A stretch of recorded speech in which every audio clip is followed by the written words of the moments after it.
Well, talking about crying, what was it like for you guys to have to even just read through this to get to the end to know what you guys were going to be doing?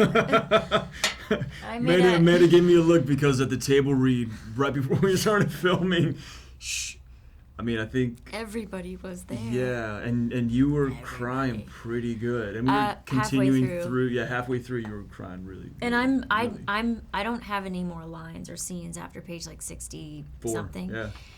And from then to like 110, I was hysterical. I couldn't, and luckily I didn't have to say anything, but I soaked his handkerchief. I still have it to this day. I washed it, but like, it's, I'm obsessed with my dog, and it talks a lot of like, human themes, obviously, loss and love and life and children and childbirth and all that stuff. And that's so beautiful and so deep. And like really the traumas of our lives that we're all going to face at some point or another. And it was just like, to top it off with the dog being so beautiful and so regal and thoughtful and just it kills me. So can we stop talking about it? Yeah, there was tears and there was emotion, but also I always felt that there was this kind of swelling of the heart.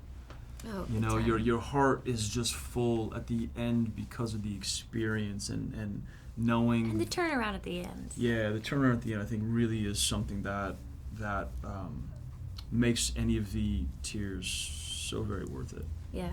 Well, this book was, on the bestseller list for like 156 weeks. Yeah. I feel like this journey that through the dog's eyes, through Enzo's eyes, is really what's like, it sinks into people. Do you agree? Yeah, absolutely. Yeah.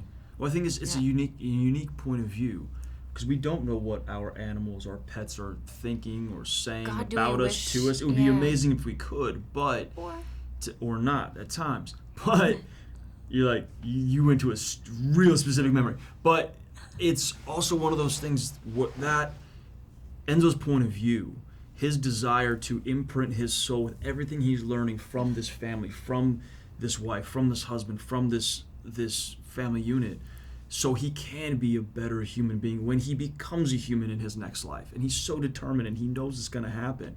It's just such a beautiful, beautiful message. Now, what was it like for you? You're on set, you're working with this dog, but then you watch the movie and you're listening to Kevin Costner be Enzo. Yeah. That was a whole element that I was really excited about because I hadn't seen it cut together like that. It was cool. That's a whole other character, and he wasn't there with us because we needed the movie to be kind of close to finalized before he would start going into the booth and doing the voiceover. Now the movie is called The Art of Racing in the Rain. Did you get to do any racing? No, they didn't. That's a liability for sure. Yeah, I did the scene on the poster. I was in this 1957 Ferrari Testarossa, and I was going around a track, but it was a lot of elements, and it was kind of very controlled speed. Every time I was in one of the actual real race cars, on a keep your gear, and all I need to do is just mash the gas, keep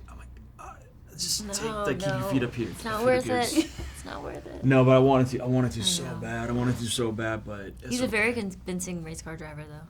Like when he takes off his helmet, his hair's all wet. He's like, it's just amazing. I love that stuff because I wasn't really privy to that. And the way Simon shot it too, it was you felt like you were in it, which is very important. Yeah. You feel like you're inside of the dog sometimes too. Yeah. So. Yeah. All right, got to say, congratulations.